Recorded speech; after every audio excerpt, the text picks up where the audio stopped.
the Essenes embodied Jesus Christ.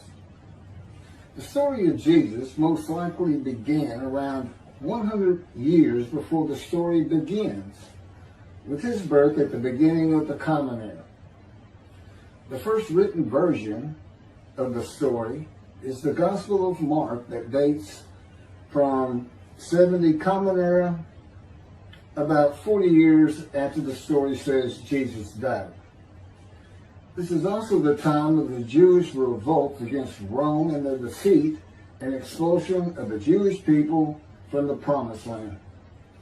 The knowledge of the Hebrew Bible in a time of illiteracy indicates that the Gospel of Mark was written by rabbis, or very learned men in Judaism. Men who decided they needed to write down this story that had been circulating by word of mouth and storytelling for as many as 170 years, beginning with the founder of the Judaism sect of the Essenes, the prolific writers of the Dead Sea Scrolls, to make money.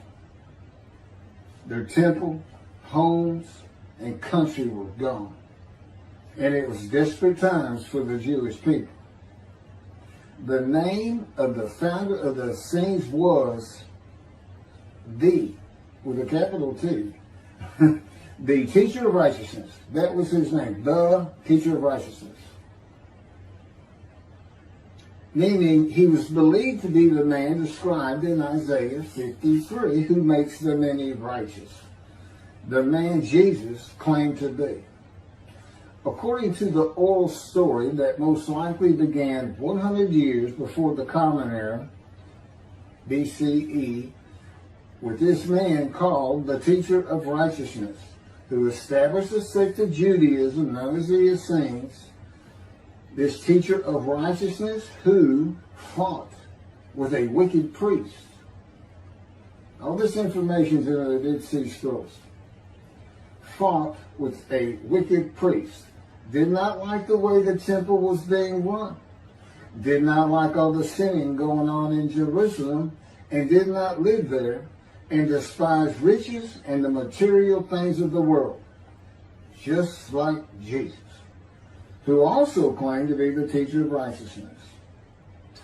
The oral storytellers, who were diverse and from different backgrounds, ethnicity, and ability, captured the imagination of the crowds with their oral skills and would earn their livelihood from donation of money and goods in the age of antiquity.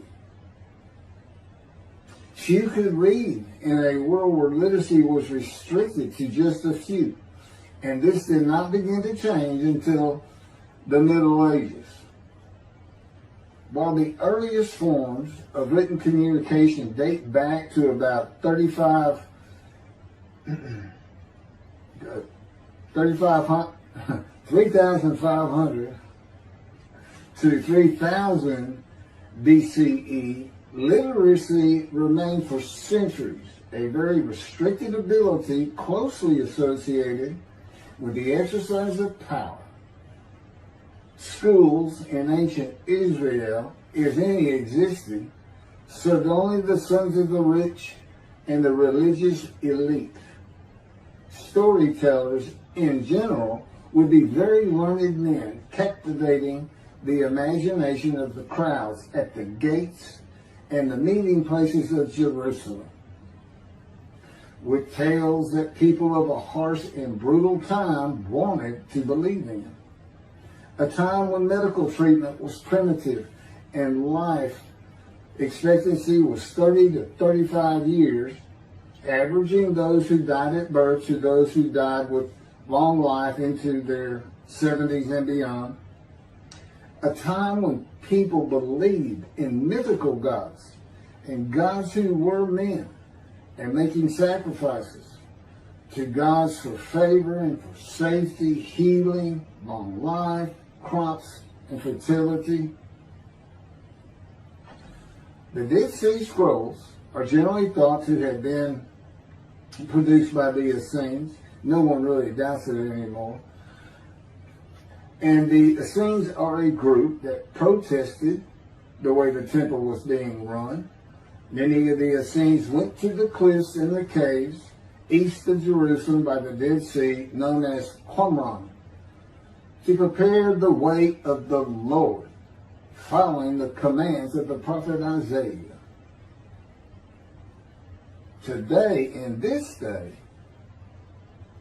the day of the Lord, because the land burns again, the Jewish people have returned, and Jerusalem and the ruined cities have been rebuilt, Elijah clears the way for the Lord. They went to Qumran to get away from the sinning of the people of Jerusalem and the ways of the religious elite at the temple, which would have been Pharisees and Sadducees. The Essenes are never mentioned. They're never mentioned in the New Testament. Now, they are prolific writers. And they had their own gate. They had their own gate throughout the life of Jesus and for 40 more years until Jerusalem was destroyed. And that in 70 Common Era, when everything was being destroyed, that's when they put those scrolls deep into pottery, big pottery, and buried them. That's what kept them from disintegrating into dust. And if you ever look it up, I mean, when I say prolific, there must have been many people, they were copyists, but they also did, well, I won't get to it. They made commentary on the scrolls. One of the first leaders of the Qumran community, again, was the teacher of righteousness, identified in the Damascus document and the Habakkuk Pesher. A Pesher is a type of commentary in Hebrew. In the Pesher literature, the teacher of righteousness is presented as a founding figure who directly clashed with an opponent called the wicked priest. Of course, we all know what Jesus went through with the religious elite, Sadducees, Pharisees, and the high priest. This was the wicked priest in his day, 100 years before the birth of Jesus. The man described in Isaiah 53 is often referred to the teacher because of verse 11, where God says, verse 11 of chapter 53 of Isaiah, where God says, "My righteous servant makes the many righteous." The teacher of righteousness and his followers left a library of information on his teachings, himself, and Scripture, and would seem to be the first of many men to claim or to be claimed by others that the man described in Isaiah 53. Jesus is not even the last. No, he's not. But, I mean, he's not even the last. The Hebrew noun pesher is found in the Hebrew of the Qumran scrolls in the sense of meaning, explanation, interpretation. It is similar to a midrash in the Talmud. Various biblical texts were deemed prophetic and were subjected to pesher interpretation even when appearing in non-prophetic literary context. The copy of the pesher of Isaiah dates to the beginning of the 1st century Common Era. The pesher of Habakkuk attributes this technique to the founder of the community, the teacher of righteousness. In other words, this pesher was written during Jesus' life. And they had their own gate, the gate of the Essenes. The Qumran sect, like the broader Jewish movement from which it sprang, took a critical view of the established orthodoxy of its time, believing Israel to be under divine judgment, regarding itself as the true remnant of Israel and awaiting its imminent vindication. At the, quote, end of days. At the end of days, evil would cease, the wicked would be destroyed, and the righteous would live under a divine blessing. This is not unlike the teachings in Judaism today of a redemption, restoration, and exaltation of the Jewish people by the world of Gentiles, the nations, with peace throughout the world when the Anointed One comes. The Anointed One means Moshiach. The New Testament will say Messiah, but it just means anointed to do a task for God. And that would be from chapter 11, verses 1 and 2 of Isaiah. And the man is described in Isaiah 53 according to the sages and rabbis of the time. He's known as the leper stone. And that's because it's a man suffering familiar with disease, sickness that will bring you to grief and be exposed to death. Today we would say cancer. And he makes the many righteous by his knowledge. That's in Isaiah 53. By his knowledge. Not by his death, not by his crucifixion. Nobody dies. Exposure to death is not death. Jesus died. He was never exposed to death. He didn't get near it, but it did not happen.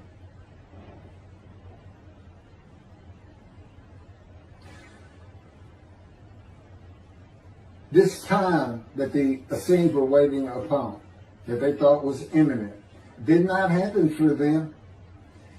And it is this teaching that Jews for Judaism uses in the analysis that Isaiah 53 describes the Jewish people as God's righteous servant, as one man, Israel. The persecution of the Essenes and their leader, the teacher of righteousness, probably elicited the sect's apocalyptic visions. These included the overthrow of the wicked priests. Jesus pointed an accusing finger at the high priest and told him, "You shall see me return." Oh, it sounds threatening to me. The wicked priests of Jerusalem and of the evil people, and in the dawn of the Messianic age, the recognition of their community as the true Israel. Josephus Flavius describes this sect, the Essenes. This is a man living at the time. People wrote back then, but you can't find anything written by Jesus or about Jesus until after the destruction of the temple. He describes this sect, the Essenes, as one of the main three philosophical sects among the Jews, with a very detailed description. Excerpts from his book, Wars 2, chapter 8, include, this is in quotes, the third sect, which pretends to a severe discipline. These men are despisers of riches, and so very communicative as raises our admiration. And as for their piety towards God, it is very extraordinary. You would think that Jesus would have been in this thing. He fit right in. But again, we never hear a single word about these prolific writers. The other two philosophical sects were the Pharisees and the Sadducees. In the New Testament, the Essenes are never mentioned, as I said. All the stories of Jesus and his clashes with the religious elite of Jerusalem in the New Testament are with the Pharisees and the Sadducees. According to this same Josephus, the name of the gate in the southern wall of Jerusalem at Mount Zion was called the Essenes Gate. Everything about the Essenes says Jesus would have been one.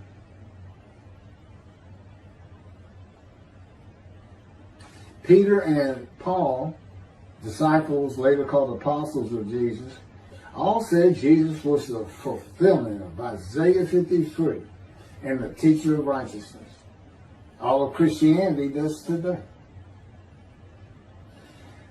The Essenes, again, were writers and copyists and had their own gate in the southern wall of Jerusalem. The founding leader claimed to be the righteous servant, so did Jesus. It is impossible to believe that the Essenes had not heard of Jesus. It is impossible to believe they would not have gone to Jesus to question him and verify the stories around him and his claim of being God's righteous servant and right about him. Because they believed that their founder was the Moshiach and that the end times were coming.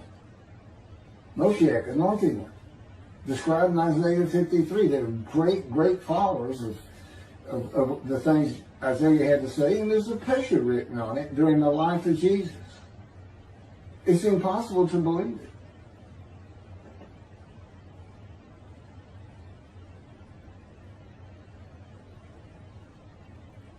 We're talking about a man that healed the sick, removed blindness, had the cripples walk, fed 5,000 people with 5 loaves of bread and 2 fish, walked on water, turned water to wine, raised the dead, was crucified, and 3 days later came back to life. And you think these people, how about Joseph Philadelphus? Why didn't he mention that? He talks about the destruction of the temple. He was there.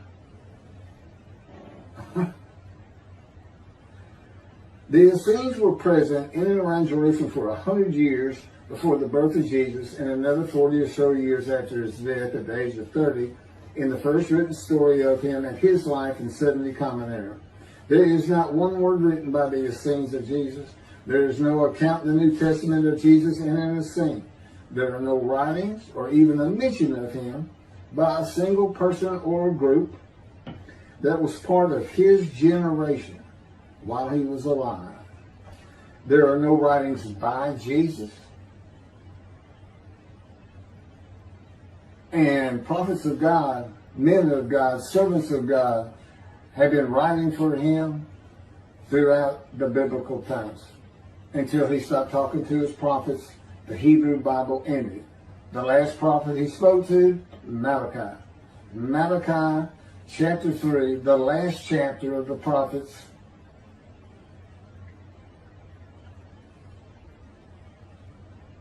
writes for God the prophetic announcement that he will return. He's going to come back. I've already talked about the 5 prophecies of Jesus of when he will return, and every single one of them was false. He didn't return to his generation, sons of those who pierced him with the spear on the cross. He says in the Revelation on the first page, verse 7, those who pierced me with the spear shall see me return. I'm coming back quickly.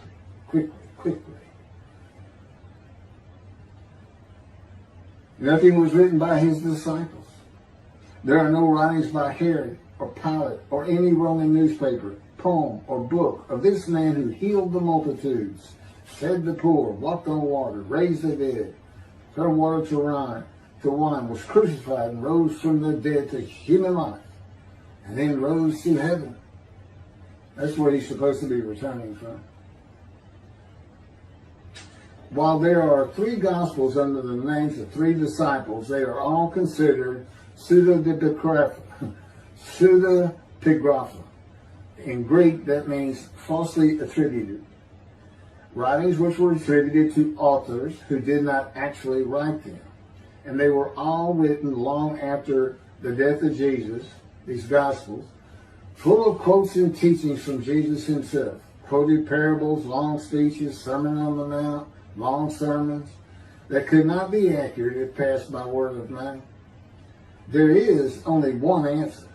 The Essenes themselves, these writers and the storytellers of the day, had put this story together.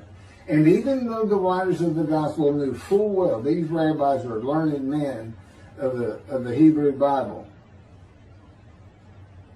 they knew it didn't really fit. But you know what else they knew? Nobody could verify it. Nobody could check them. Nobody could check them. Now, I just did a video on the deceptions. The deceptive, it covers just Matthew. And there's 3 different stories of him and deceits in every one of them that you can go look up now. You can verify these things that I'm saying. I'm quoting them. I give the chapters, the books they come from. You can see Jesus change Zechariah, verses 9 and 10, the verses, from riding in Essenes in Jerusalem and being crucified, as Jesus said all the prophets said of him, to what the prophet actually said. You can go look at it. He said he's going to go and defeat Rome, defeat the enemy in Rome, which in Jesus' time, in Jerusalem, and be king of the world, which at the time would have been the nations of the Middle East. And he would tell them all to surrender. That's actually, that's part of the verse itself, verse 10. And he would defeat the enemy and have the nations surrender and be king from sea to sea, lands into ocean. You can't get more deceitful than that. You can't lie greater than that.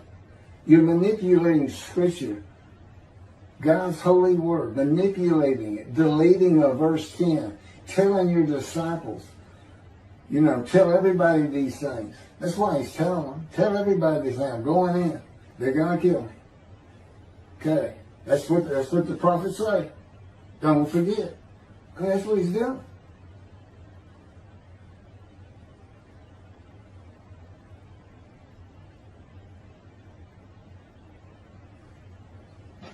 Jesus is a myth. Go look at that. Go look at what a myth is. Believe me, it covers the New Testament. It covers Jesus Christ.